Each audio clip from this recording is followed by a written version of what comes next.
오늘은 신명기 3장으로 함께 은혜를 나누겠습니다. 신명기 1장에서 3장까지는 모압 평야에 이르기까지 어떻게 어떠한 여정을 통해서 왔는지를 설명을 해주고 있는데요. 지난 역사를 쭉 설명하는 또 이유가 있습니다. 이런 과정을 우리가 거쳐서 여기까지 왔다. 그런 말씀을 주고 있죠.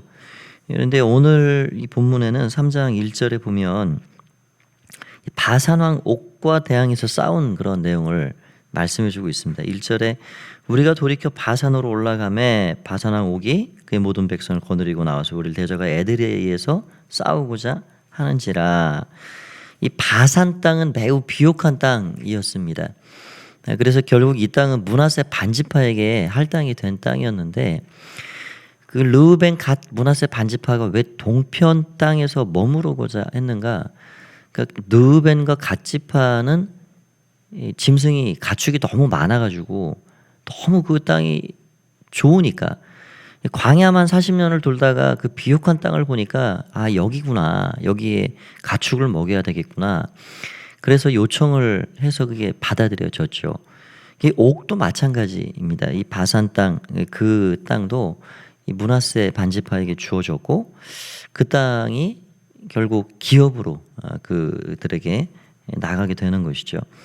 근데 그 땅의 왕이 이 옥이라는 사람인데요. 이 옥이 어떤 사람인가? 여기 11절에 보면은 이 옥에 대해서 설명을 해주고 있는데, 11절에 보시면 르바임 족속의 남은 자는 바산왕 옥뿐이었더라. 근데 그의 침상이 어떤가를 얘기해주고 있습니다. 이 르바임 족속은 거인 족속인 것 같고요. 그가 쓰는 침상이 여기 9규빗이라 길이가, 이게 규빗은 이제 여기 팔꿈치에서 여기 중지까지인데 보통 45cm 계산을 합니다. 9규빗이면은 이게 정확하게는 4.1m, 보통 4m 정도로 생각을 하면, 우리가 일반적으로 쓰는 우리 침대의 길이가 보통 2m입니다. 크면 2.2m 정도 나오는데 이게 어마어마한 크기죠. 이게 철침상이었고 길이가 이게 4m 나오고, 그 폭이 얼마나 되느냐? 폭이 여기 보면은 4규빗입니다. 요게 1.8m입니다. 우리가 쓰는 침대의 가장 큰 사이즈, 이 킹 사이즈가 1.6m거든요. 그러니까 혼자 쓰는 침대가 철침상인데 그게 4m, 1.8m. 이거 뭐 특별 제작해야 되는 그런 사이즈죠.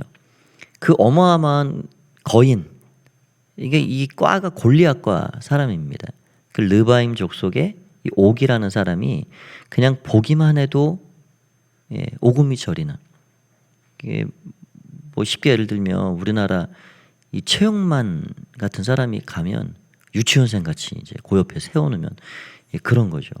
어마어마한 사람입니다. 이러한 이 바산왕 옥이 다스리는 그 바산 땅, 두려움이 있을 수밖에 없죠. 떨리고 두렵고. 그렇게 이 두려워할 때 하나님 뭐라 말씀하시냐? 여기 2절에 보니까 그렇게 이야기합니다. 여호와께서 내게 이르시되 그를 두려워하지 말라. 옥 그 왕을 두려워하지 마라. 내가 그와 그의 백성과 그 땅을 내 손에 넘겼느니라. 넘겼다 하는 거죠. 가서 내가 주니까 가서 두려워하지 말고 들어가 싸워 차지해라. 그 땅을 내가 너에게 넘긴다. 그런 말씀을 주고 있습니다. 하나님께서 이미 사전 작업을 해주시기 때문에 그냥 차지해라, 이런 말씀을 하고 있는 거죠. 하나님이 그럼 사전 작업을 어떻게 하시는가? 여기 앞장에 보면은 2장 25절에 이렇게 이야기를 합니다. 2장 25절을 한번 꼭 보시기 바랍니다.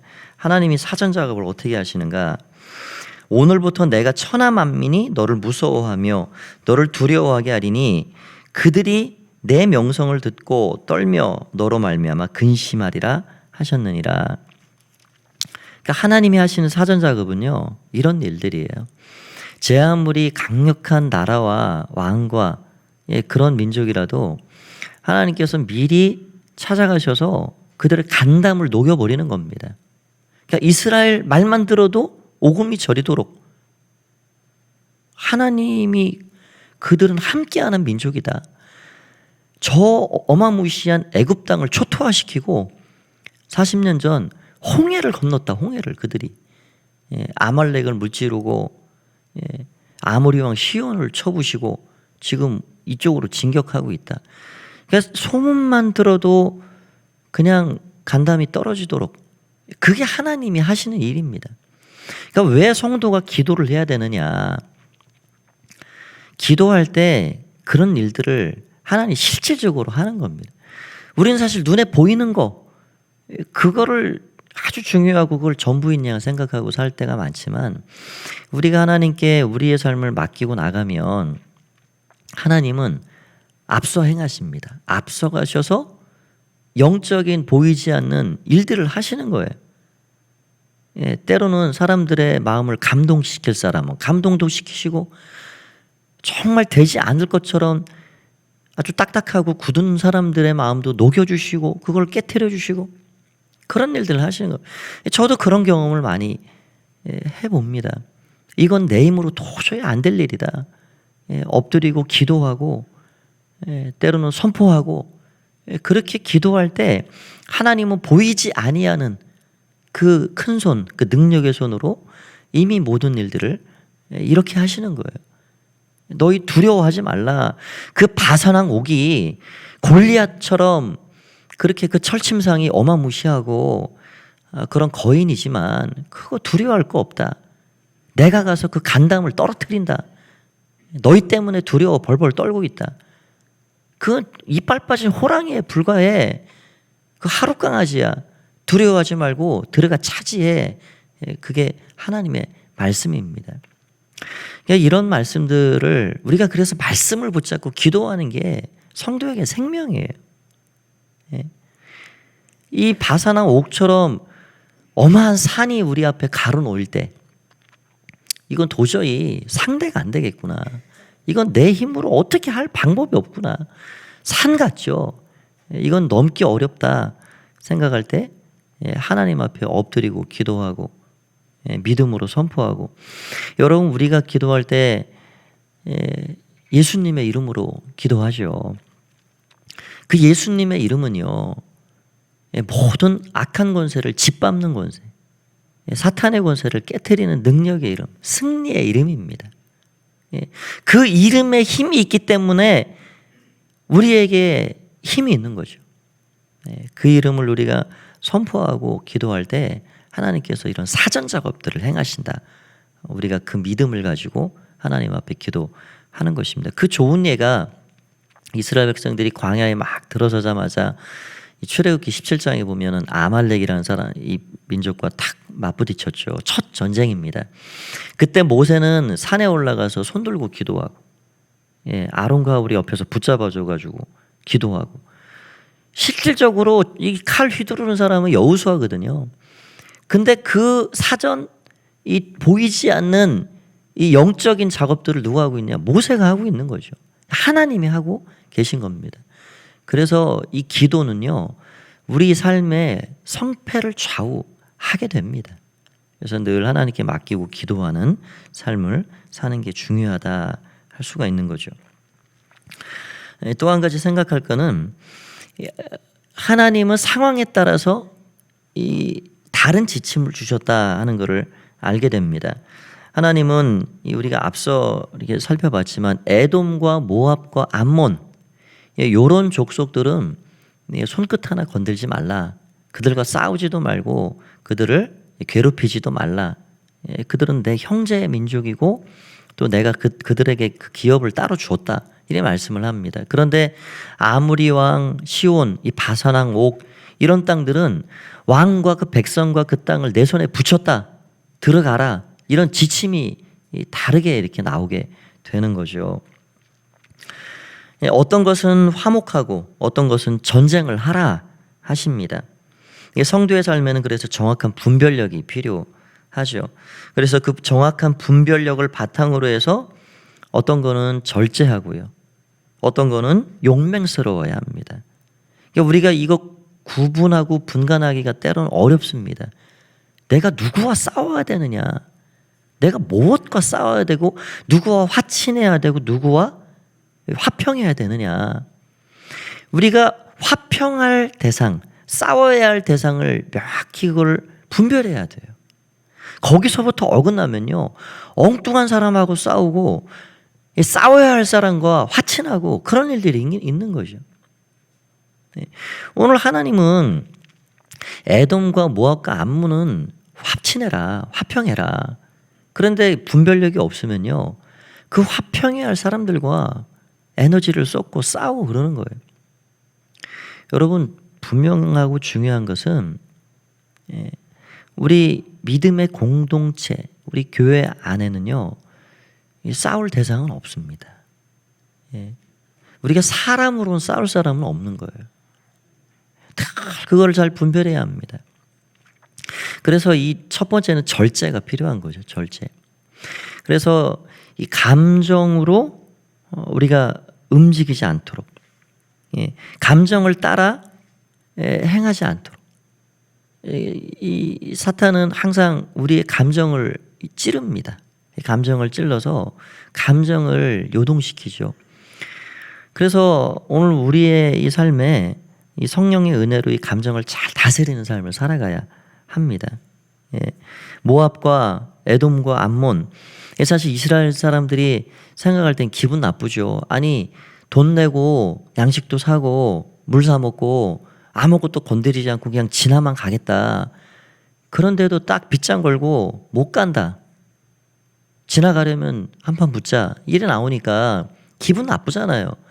한 대 때리고 싶죠. 감정으로 그때 나오면 안 된다 이거예요. 그들과 기분 나빠도 시비를 붙지 마라. 그게 절제입니다. 절제. 이게 필요하고요. 또 하나는 용맹이 필요한 겁니다. 지금 이 바산과 아모리, 이건 하나님께서 내 손에 내가 주었다. 이때는 용맹함이 필요한 겁니다. 이때 또 화친을 청하고 뭐 잘해봅시다. 이게 아니라는 거죠. 우리의 이 성도의 삶에도요, 내가 일어나서 분연히 싸워야 할 것들이 있습니다. 세상의 악과 싸워야 하고요. 하나님 나라를 방해하는 장애물들과 싸워야 하고요. 그거는 우리의 내면에 먼저 있습니다. 내 게으름도 있고 하나님 앞에 불순종하는 내 옛사람의 모습도 있고 다 싸워야죠. 싸울 것들을 우리가 잘 분별해서 거기에서 우리가 용맹함을 나타내야 하는 겁니다. 그래서 늘 내 생각, 감정대로 움직이는 것이 아니라 하나님의 말씀대로, 이 성령의 지시대로 움직여 나가는 것들이 필요하다 하는 것을 우리가 알게 됩니다. 여기 이제 이 모압 평지에서 이 모세가 백성들에게 이 지난 과거의 일들을 다시 이야기를 해주고 있는데요. 왜 이렇게 반복해서 이야기를 하고 있을까? 그 이유가 있죠. 이제 진짜 전쟁은 눈앞에 펼쳐집니다. 요단강 건너서 이제 진짜 전쟁을 해야 되는데 그들에게 마음의 두려움을 다 가셔내고 믿음을 심어주고 용기를 주고자 하는 어떤 의도가 있는 거죠. 여러분, 우리가 지난 과거에 이 승리를 했다. 내가 하나님의 은혜를 통해서 이렇게 내가 싸워 이겼다. 그 과거의 경험을 가지고 있으면 앞으로 잘 할 수 있는 그런 힘과 용기가 생기는 겁니다. 그러니까 예를 들면 아이들이 이 수능 정시고사를 보기 전에 예비고사를 너무 잘 봤어요. 아, 되는구나. 이렇게 했더니 가능하구나. 거기에서 힘이 나는 거예요. 지난날 내 삶 가운데 어려운 산도 넘게 하시고 골짜기를 지나가게 하신 그 하나님의 은혜를 항상 기억해라. 그래서 은혜를 기억하고 늘 지난 삶을 돌아보고, 그래서 앞으로도 내가 너의 삶에 이렇게 내가 한다. 내가 일한다.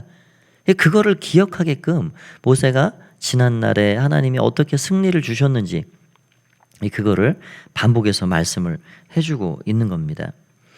이 또 한 가지 중요한 거는 우리가 마지막에만 이기는 자가 돼서는 안 된다. 이 굉장히 참 중요한 부분이라 생각이 됩니다. 우리가 요한계시록 7교회를 살펴봤는데 항상 이기는 자가 되래. 이기는 자. 그런데 그 이기는 것이요, 마지막 날 최종 승리, 그건 당연히 우리가 이겨야 합니다. 그런데 그 최종 승리만 얻으면 되지 뭐 지금에야 어떻게 됐든 그 최종 승리만 내가 어떻게 이기면 되지. 그렇게 살아서는 안 된다는 거예요. 여러분, 자잘한 삶에 승리를 경험해 가지 않으면요, 나중에 그 보장이 안 됩니다. 내가 지금 작은 일에, 내가 눈으로 보는 일에 승리하고, 내가 말하는 거에 승리하고, 내가 오늘 만나는 사람과의 관계에 승리하고, 아까 말씀드렸지만 절제와 용맹함이 그런 정확한 분별력에 의해서 그게 삶에서 나타나고, 이러한 자잘한 삶에서 승리가 쌓이고 반복되다 보면 그게 이기는 자가 되는 거예요, 최종. 근데 나는 마지막 날 그 싸움만 이기면 되지 하고 지금 자잘한 것을 우습게 보고 그런 것들을 하찮게 생각하고 이겨나가지 못하고 쓰러지는 사람이 된다? 그건 보장이 안 된다는 거죠. 그래서 우리가 작은 싸움의 승리자들이 돼야 합니다. 그러면 넉넉히 이기는 거예요. 그런데 마지막 때의 그 치열한 영적 전쟁을 그냥 지금 허술하게 생각하는 사람은 그 싸움을 해나갈 힘이 없다는 거죠. 그래서 오늘 우리의 삶에는 작은 싸움의 승리가 필요합니다. 오늘도 승리해야 돼요. 내일도 승리해야 하고요. 그럴 때 이기는 자가 되는 겁니다. 그게 하나님의 사람들의 삶이라 하는 겁니다. 한 가지만 더 생각을 해보면 여기 23절부터는 이 모세가 하나님께 기도하는 장면이 나옵니다. 무슨 기도를 드리냐? 주님, 25절에 보니까 내가 이렇게 구합니다. 나를 건너가게 해주십시오. 저 요단 저쪽에 있는 아름다운 땅 내 눈으로 좀 보기 원합니다. 모세가 한 번 더 기도해요. 근데 하나님은 어떻게 모세에게 응답을 주고 계시냐? 26절에 보니까 여호와께서 너희 때문에 내게 진노하사 내 말을 하나님 듣지 아니하셨다 하시고 내게 이르시기를 그만해도 족하니 이 일로 다시 내게 말하지 말라. 하나님이 그만해도 족하니까 이 일 가지고 다시 나한테 기도하지 말아라 라고 말씀하고 있는 거예요. 사실 이게 하나님이 거절하신 게 아니고요, 하나님 응답을 주신 겁니다. 내 뜻은 이거다 라고 모세에게 이야기를 해주고 계신 거죠. 하나님의 응답은 여러 가지입니다. 예스가 되기도 하고 노가 되기도 하고 wait, 기다려라. 그래서 여러 가지로 응답이 우리의 삶에 결국은 주어지는 거죠. 결국 우리의 인생이 그러지 않나 생각이 됩니다. 하나님이 족하다, 그만하면 족하다, 그렇게 말씀하시면요, 모든 것 내려놓고 하나님 앞에 가는 게 우리 인생 같다 생각이 듭니다. 모세는 대단한 사람이죠. 백성들이 원망하고 심판받고 그렇게 쓰러져 갈 때 하나님과 모세, 이 백성 사이에서 심판을 등지고 엎드리면 하나님도 근심하시고 그래 내가 용서하지 하고 그렇게 모세의 기도를 잘 들어주셨어요. 그런데 오늘 이 부분만은 그만하면 족하다, 내게 다시 말하지 말라 말씀하고 계신 거죠. 우리의 삶에도요, 그만하면 족하다 할 때가 옵니다. 그러면 모든 거 내려놓고 하나님께 가는 거예요. 그게 우리 인생의 마지막이죠. 하나님께서 그래서 우리 인생을 향하여서 그만하면 족하다 말씀하시기 전까지는 최선을 다해 살아가는 겁니다.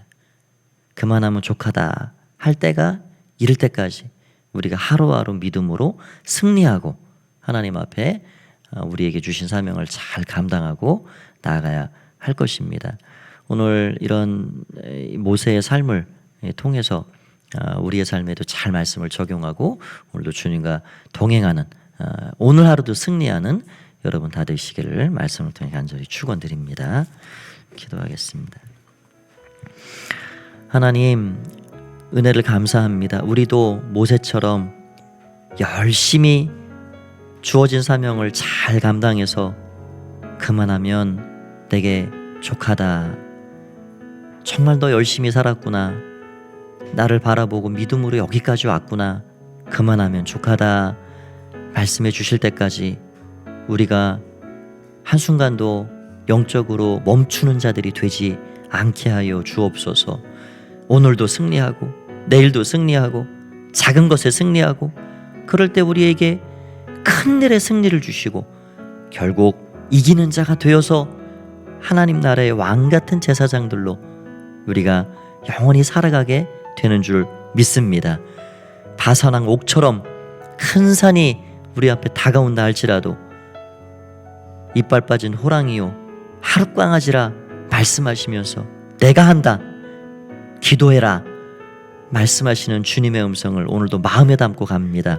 하나님 늘 기도하고 말씀 붙잡고 믿음으로 나아갈 수 있는 주의 사람들이 다 될 수 있도록 축복하여 주시옵소서. 오늘도 함께해 주시기를 간절히 바라고 소원하올 때에 예수님의 이름으로 기도하옵나이다. 아멘.